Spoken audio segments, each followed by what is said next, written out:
আসসালামু আলাইকুম। আমি মনির ভাই বলছি। আমরা একটা জিনিস বুঝি না, আমি একটা জিনিস বুঝি না।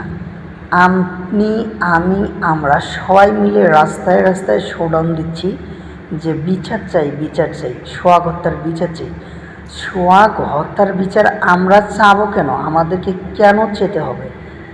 একজন মানুষকে কয়েকজন মানুষ পাথর দিয়ে মেরেই ফেললো, অথচ অনেক মানুষ তাকিয়ে থেকে দেখলো, সিসি ক্যামেরার ফুটেজ রয়েছে।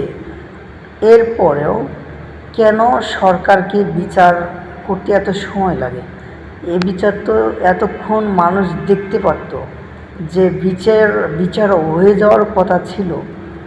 সরকার কি করে? আর সাধারণ মানুষকে যদি রাস্তায় বেরোতে হয় বিচারের জন্য, বিচার চেতে হবে কেন?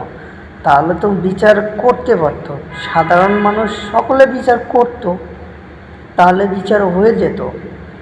আর এতক্ষণ বিচার করতে এতদিন সময় লাগে। আর যারা মারলো তাদের কেউ কি চেনে না?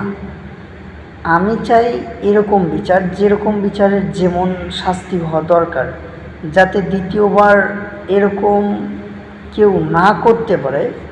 এরকম বিচার যেরকম হলে মানুষের নিরাপত্তা বাড়বে, সেরকম বিচার। আমার কথায় দ্বিমত থাকতে পারে, তবে হয়তোবা মন্তব্য যে কেউ করলে করতে পারেন। তো সবাই ভালো থাকবেন, সুস্থ থাকবেন, নিরাপদে থাকবেন। আল্লাহ হাফিজ।